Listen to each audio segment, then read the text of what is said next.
चुनावी काल में नेताओं के कदमों की चहलकदमी आप जरूर सुने होंगे, लेकिन जब किसानों के सम्मान और अधिकार की बात होती है तो नेताओं की चुप्पी और मीडिया दरकिनार दिखती है। हम इस वक्त घैला क्षेत्र में हैं, जहां के तमाम किसान सिर्फ इस बात से पीड़ित हैं कि एलडीए ने बीते 15 साल पहले उनकी ज़मीन को अधिग्रहण किया था, लेकिन ना ही अब तक मुआवजा दिया और ना ही अभी तक ज़मीन की रजिस्ट्री खोली है। ऐसे में तमाम समस्याओं के साथ किसान आज खुदकुशी करने को मजबूर है। हम तमाम किसानों से बात करेंगे और उनकी समस्याओं को उनकी जुबानी सुनाएंगे आपको कि सरकार और शासन किस तरीके से उनकी आवाज़ को सुन करके नज़रअंदाज कर रहा है। क्या नाम है आपका? हमारा नाम बाबा राम सेवक है। ये बताइए किस तरीके की समस्याएं हैं यहाँ पर? समस्या यहाँ की ये सब 15 साल से समस्या है, यहाँ आज की समस्या नहीं है। हाँ। आज के पहले जो है तीन सरकारें आके चली गई हैं। चौथी के लिए लोग जो है अपनी जो है रैली ले लो, विजय यात्रा निकाल रहे हैं, सब कुछ कर रहे हैं, लेकिन किसानों से पूछने के लिए न यहाँ का कोई विधायक आया है और ना यहाँ का कोई जो है मान लीजिए सांसद आया है। किसान जहाँ पे है वहीं है, ना अपनी ज़मीनों को बेच सकता है, ना अपनी ज़मीनों को रहन रख सकता है और ना कहीं से लोन ले सकता है, कि ना कुछ अपने वहाँ बना सकता है। कोई अपनी ज़मीन में हम अपना मकान नहीं बनवा सकते हैं। इस तरीके की तानाशाही जो है, इस तरीके की सरकारें आ रही हैं, जो आज तक अभी हमारे वहाँ अविनाश द्विवेदी जी जो हैं यहाँ के विधायक हैं, मैंने उनसे कई बार मिलने की कोशिश किया कि आइए हमारे वहाँ जो है किसानों से बात करके हमारी ज़मीनों को छुड़वाने की कोशिश करिए, लेकिन उन्होंने कई बार यही कहा कि आप अकेले चले आइए और आपको जो है हम जो है समझा देते हैं। तो हम कहते हैं कि मान लीजिए अगर अकेले कोई बात अगर करने के लिए अगर जाते हैं या किसी प्रकार से हमसे ना बोलने से या किसी प्रकार से हमसे कोई त्रुटियां हो जाएं, तो हम किसान हमारे यही कहेंगे कि ये तो दलाल बन गए, एलडीए के दलाल बन गए। हम दलाल नहीं बने हैं और न दलाल बनेंगे। अगर कोई भी एलडीए भी बात अगर करना चाहती है या शासन प्रशासन का अगर कोई भी अधिकारी या डीएम साहब या कोई भी प्रमुख सचिव या कोई भी बात करने अगर आना चाहते हैं, तो हमारे किसानों के बीच में आकर के उनसे बात करें कि किसान अगर जो चाहता है, अगर हमारा किसान यहाँ का देना चाहता है तो वो अगर सब सोच लीजिए, अगर किसान अगर देना चाहते हैं तो हम भी उसके साथ हैं। अगर किसान नहीं देना चाहता है तो बगैर हमारी लोगों के किसानों की इजाज़त से ये ज़मीन हमारी नहीं ले जा सकती है। और हम यही किसानों लोगों ने ये जो मतलब निश्चित काल धरना जो हम लोगों ने धर दिया है किसानों को बीच को लेकर के, हम लोगों ने यही निर्णय लिया है कि हम अपनी ज़मीन एलडीए को अब नहीं देंगे।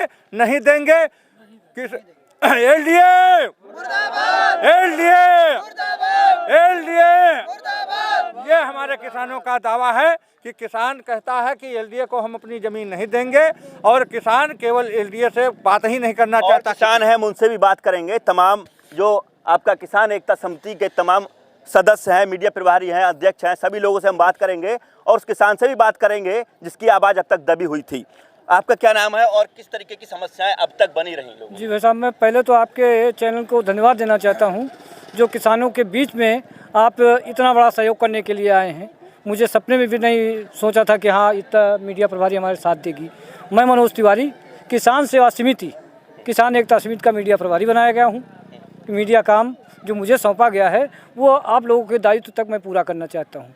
तो सर्वप्रथम मैं आपसे यही कहना चाहता हूँ कि लखनऊ विकास प्राधिकरण आज 16 सालों से मुझे झांसा देती हुई चली आ रही है। उसके पास ना तो पैसा है, ना तो कोई अतिरिक्त फंड है। ये योजना हमारी सिर्फ उनके बाबुओं के चाल से रोकी गई है। जो बाबू वहाँ के बैठे हैं अनेक कुर्सी पे, तो जब वहाँ का कोई बीसी आता है तो वो वही कहते हैं, अरे भैया ये प्रबंध नगर योजना तो बड़ी मालामाल है, इसको ही लेना है हमको। तो वो जब भी आते हैं हर उसमें उस योजना को रोक दिया जाता है। योजना कभी फलीभूत होने नहीं दिया उनके वहाँ के बाबुओं ने। और इसी में सतीश चंद्र बीसी बहुत माने जाने, उनकी इस यहाँ की कमाई पे उनकी जांच हो गई, न जाने उनके खाते में कितना पैसा निकला, घोटाला किया इतना बड़ा। इसी तरीके सारे लोग घोटाले में नपते चले जाएंगे और हमारी उस ज़मीन को बंधक बना रखेंगे। तो मैं यही कहूँगा कि अगर आप बंधक बनाना है तो सर्वप्रथम मेरी रजिस्ट्री खोली जाए, जो कि इस किसानों का भरण पोषण हो सके। इतनी लंबी उम्र की बेटियाँ बैठी हुई हैं, उनके आगे आत्महत्या करने के लिए वह कुछ भी नहीं सूझ रहा है। मजबूर बस वो आत्महत्या करने के लिए मजबूर हो जाते हैं और बगैर सुसाइड के गोमती नदी में छलांग लगा देते हैं, जो रातों रात शासन और प्रशासन को खबर नहीं होती। हम और लोगों से भी बात करेंगे, उनसे जानेंगे। भैया ये बताइए कितनी जनसंख्या है जो इस समस्या से पीड़ित है और आने वाले चुनाव में वो जो लोग हैं किस तरीके का सरकार के विरोध में या सरकार के पक्ष में काम करेंगे? देखिए, यहाँ पे जो किसान है वो 3000 किसान हैं प्रबंध नगर योजना के अंदर। मौजूदा 3000 किसान हैं और हम लोगों ने अनिश्चितकाल धरने का ये जो संकल्प लिया है कि जब तक शासन प्रशासन तक हमको कोई सही से मजबूत आश्वासन नहीं मिलता है, हम लोग अनिश्चितकालीन धरना करेंगे। और बात अगर हमारी सुनवाई नहीं होती है तो हम लोगों ने ये भी निर्णय लिया है कि समय आने पर हम लोग यहाँ पे जो हमारी 2 ग्राम पंचायतें हैं, अल्लू नगर, डुगरिया और घैला, इसमें हम लोग चुनाव का बहिष्कार भी करेंगे। ये हम लोगों ने एक संकल्प लिया है अगर हमारी सुनवाई नहीं होती है शासन स्तर से तो। और उसके बाद देखिए, जो प्रबंध नगर योजना है नियमानुसार संचालित नहीं की जा सकती है क्योंकि पर्यावरण का पूरा उसमें मामला अटका हुआ है। जो ज़मीन इन्होंने अधिग्रहण कर रखी है वो पर्यावरण के लिए आरक्षित है 2005 से, और अधिग्रहण इन्होंने 2007-2008 में किया है। पर्यावरण से इनको एनओसी नहीं मिल पा रही है पिछले 14 सालों 15 सालों से।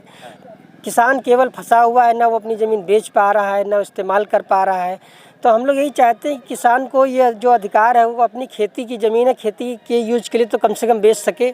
आवासीय गतिविधियाँ ना हो तो कम से कम खेती के लिए तो ट्रांसफ़र हो सके ज़मीन।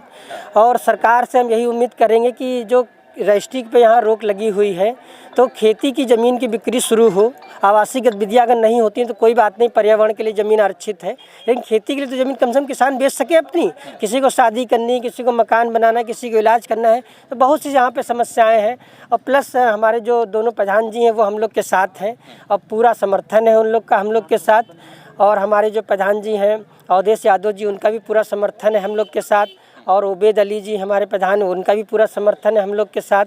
तो हम लोग पूरा एकजुट हैं और हम लोगों ने अब यही संकल्प लिया है कि जब तक एलडीए से हम लोग की ज़मीन अर्जन मुक्त नहीं होती है तब तक हम लोग ये अनिश्चितकालीन धरने पे बैठे रहेंगे। तो आप देख सकते हैं कि जब तक इनकी समस्या का समाधान नहीं होगा तब तक ये अनिश्चितकालीन तौर पर ये धरने पर बैठे रहेंगे। माता जी हैं, उनसे भी बात करें कि किस तरीके से उनका घर परिवार चल रहा है। माता जी, क्या नाम है आपका, किस तरीके की समस्या है? मुन्नी देवी। हाँ, बताइए। हमारे घर में बहुत समस्या है, क्या करें। इंडिया अगर छोड़ देगी तो हम सब लोग शादी कर लेंगे, बच्चों को पढ़ा लिखा लेंगे, अपनी दवा पानी कर लेंगे। और इंडिया अगर नहीं छोड़ेंगे तो धरना धर के यही दान दे देंगे और कभी वोट भी नहीं देंगे। कभी वोट नहीं देंगे? नहीं, किसी को नहीं देंगे? किसी को नहीं देंगे। अच्छा, आत्महत्या भले कर लेंगे लेकिन वोट नहीं देंगे। तो देखिए माता जी किस तरीके से कह रही हैं, अगर इनकी समस्या का समाधान नहीं होगा तो अपनी जान दे देंगी, वोट नहीं डालेंगी, लेकिन एलडी से अपनी जमीन को मुक्त करा के छोड़ेंगी। हम और लोगों से पीछे बात कराएंगे आपसे कि क्या नाम है चाचा आपका? प्रधान।